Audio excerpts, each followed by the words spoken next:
আপনার শত্রুদের প্রতি আপনি সবচেয়ে খারাপ যা করতে পারেন তা হলো তাদেরকে এটা না দেখানো যে আপনি তাদের দ্বারা প্রভাবিত হয়েছেন। তারা এটা সবচাইতে বেশি ঘৃণা করে। তারা আপনার ওপর কাদা ছুঁড়তে থাকবে আর আপনি তা ধুয়ে ফেলে আবার নিজের কাজে ফিরে যাবেন। তারা কাদা ছুঁড়বে, আপনি ধুয়ে ফেলবেন। একসময় তারা ভাবতে শুরু করবে, আমার এই আক্রমণের তো কোনো প্রভাবই পড়ছে না। আমি তাকে পাগল বললাম, কাজ হলো না। জাদুকর বললাম, কাজ হলো না। মিথ্যাবাদী বললাম, কাজ হলো না। কবি বললাম, তাও কাজ হলো না। এখন আমি কি করি? কারণ আপনি বারবার কাদা ধুয়ে নিজেকে পরিষ্কার রাখছেন।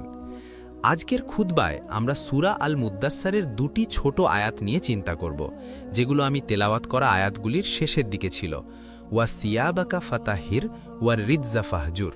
তবে এগুলো বোঝার জন্য আমাদের এই সূরার শুরুতে কি ঘটছে তার কিছুটা ভূমিকা জানতে হবে, কারণ এগুলো ৪ এবং ৫ নম্বর আয়াত, এবং এর আগে ৩টি আয়াত আছে যা একটি ধারাবাহিক আলোচনা। যে কোনো বক্তৃতার মাঝখান থেকে কিছু নিলে আপনি এর উদ্দেশ্য বুঝবেন না যতক্ষণ না একে শুরুর সাথে মেলাবেন। আরবিতে দাসার শব্দটি কোনো কিছুকে ঢেকে ফেলার ক্ষেত্রে ব্যবহৃত হয়। যখন একটি তলোয়ার মরিচায় ঢেকে যায় তখন বলা হয় দাসারা সাইফ। যখন একটি গাছ পাতায় এমনভাবে ঢেকে যায় যে আপনি আর ডালপালা দেখতে পান না, তখন একেও দাসার বলা হয়। যখন ধূলিঝড়ে একটি বাড়ি বালুতে ঢেকে যায় সেটা হলো দাসারুল বাইত। এই শব্দ থেকেই আমরা রাসূলের বর্ণনা পাই, ইয়া আইয়ুহাল মুদ্দাসসির।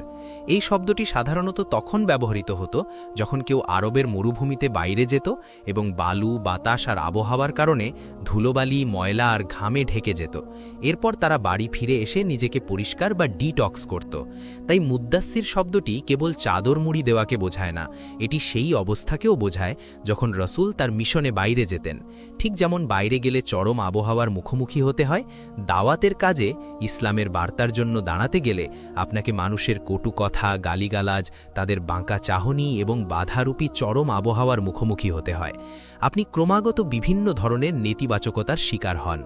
মরুভূমির সূর্য যেমন আপনার ওপর তপ্ত আঁচ দেয়, বালু ঝড় যেমন আপনাকে আঘাত করে, রাসূলের এই মিশনেও তিনি প্রতিনিয়ত মানুষের আক্রমণের শিকার হচ্ছিলেন, এবং এই আক্রমণে তিনি যেন পুরো ঢেকে যাচ্ছিলেন। যখন বাইরে খুব বেশি বৃষ্টি, তুষারপাত বা বালুঝড় হয়, তখন মানুষ সাধারণত দৌড়ে ভেতরে চলে আসে। তারা ভাবে আবহাওয়া খুব খারাপ, আমি বাইরে থাকব না। কিন্তু রাসূলকে বলা হলো কুম ফাআনযির, অর্থাৎ উঠুন এবং সতর্ক করুন, অর্থাৎ উল্টোটা করুন। আবহাওয়া খুব খারাপ, সাধারণ নিয়ম হলো ভেতরে যাও, কিন্তু রাসূলকে বলা হলো আবহাওয়া খুব খারাপ, আপনি বাইরে যান, আপনাকে এটার মুখোমুখি হতে হবে। আর কেন করবেন? ওয়ারাব্বাকা ফাকাব্বির, আপনার রবের শ্রেষ্ঠত্ব ঘোষণা করুন। আমার রব অনেক মহান, তাই আবহাওয়ার ভয়ে ঘরে বসে থাকা আমার জন্য উচিত নয়, আমাকে বাইরে যেতেই হবে। কখনো কখনো আপনি যখন এমন কারো সাথে কথা বলেন যে ইসলামকে নিয়ে মজা করছে, রাসূলকে পাগল বা মিথ্যাবাদী বলছে, এমন সময় আপনার আর আমার মধ্যে দ্বিমত হওয়া এবং আমাদের মন খারাপ হওয়া খুব স্বাভাবিক। তখন আপনার গলার স্বর বদলে যায়, কারণ তখন কেবল আইডিয়া বা আদর্শ নিয়ে বিতর্ক হয় না, তখন ব্যক্তিত্বের সংঘাত শুরু হয়। যখন ব্যক্তিত্বের সংঘাত শুরু হয় তখন আমার মনে হয় যে আমাকে জিততে হবে, আমাকে এমন যুক্তি দিতে হবে যা আপনাকে চুপ করিয়ে দেবে, এবং আমি নিজেকে বড় মনে করব।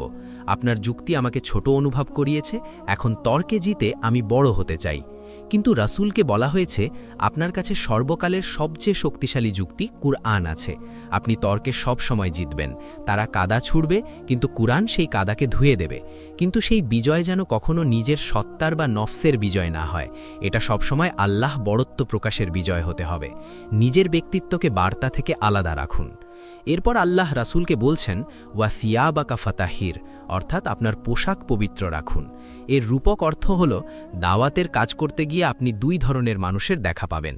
এক দল আপনার বিরোধিতা করবে, অন্য দল আপনার সাথে একমত হবে।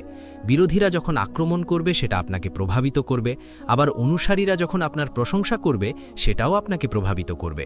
আমি এখানে খুতবা দিচ্ছি, আপনারা আমার সাথে একমত হচ্ছেন, খুতবা শেষে আপনারা সালাম দেবেন, আমি একজন মানুষ হিসেবে এতে প্রভাবিত হতে পারি। আবার আপনাদের মধ্যে কেউ যদি দাঁড়িয়ে আমার দিকে জুতো ছুঁড়ে মারে, সেটাও আমাকে প্রভাবিত করবে। ভালো এবং মন্দ উভয়ে আমাকে প্রভাবিত করবে। কিন্তু এই দাওয়াহ কোনো সাধারণ পাবলিক স্পিকিং নয়, এটা একটি ইবাদত।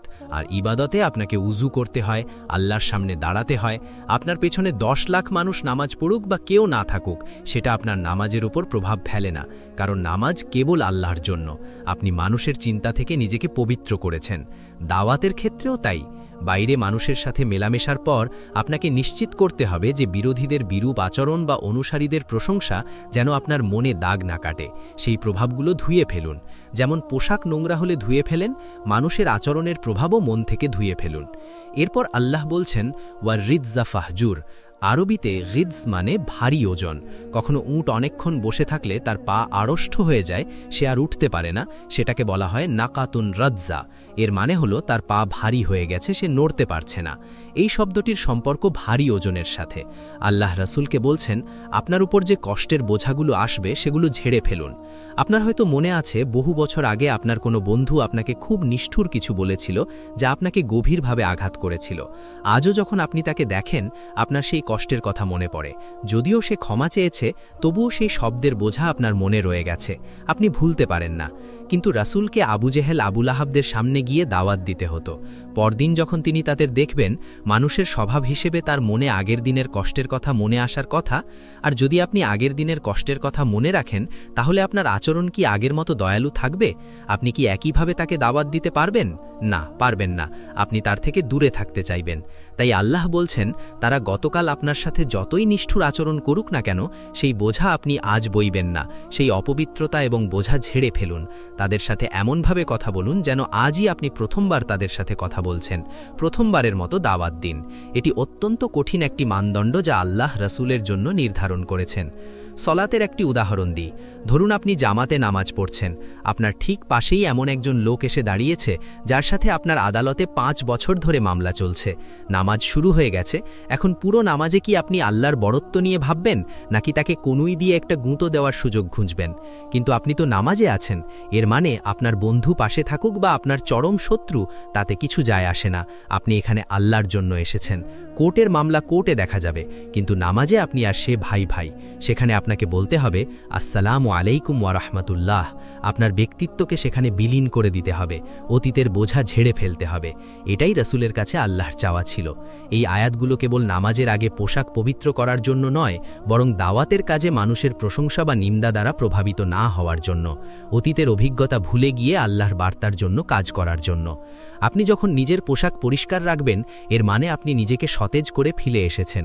কেউ যখন আপনাকে অপমান করবে, যা আপনার পোশাকে কাদা মাখার মতো, আর আপনি তা ধুয়ে আবার পরিষ্কার হয়ে তার সামনে দাঁড়াবেন, তখন সেই আক্রমণকারী হতাশ হয়ে পড়বে। সে ভাববে, আমি তো তাকে নোংরা করতে চেয়েছিলাম, আমি তাকে অপমান করেছি, কিন্তু সে কেন আবার পরিষ্কার? সে কেন এমন আচরণ করছে যেন কিছুই হয়নি? আপনার শত্রুদের সাথে আপনি সবচেয়ে বড় যে আঘাতটি করতে পারেন, তা হলো তাদেরকে এটা না দেখানো যে আপনি তাদের দ্বারা আঘাতপ্রাপ্ত হয়েছেন। এটাই তারা সবচেয়ে বেশি ঘৃণা করে। তারা কাদা ছুঁড়তে থাকবে, আপনি ধুয়ে ফেলবেন। তারা বলবে, পাগল, কাজ হবে না। আপনি শুধু ধুয়ে ফেলুন এবং শান্ত থাকুন। এটাই দায়ীর বৈশিষ্ট্য। দূর থেকে যখন মানুষ দেখবে একজন চিৎকার করছে আর অন্যজন শান্তভাবে মার্জিত পোশাকে কথা বলছে, তখন দূর থেকেও বোঝা যাবে কে পশুর মতো আচরণ করছে আর কে শ্রেষ্ঠ মানুষের মতো। আপনার এই ধৈর্যই মানুষকে আপনার বার্তার প্রতি আগ্রহী করে তুলবে। আপনার এই স্থিরতা দাওয়াতকে আরও শক্তিশালী করবে।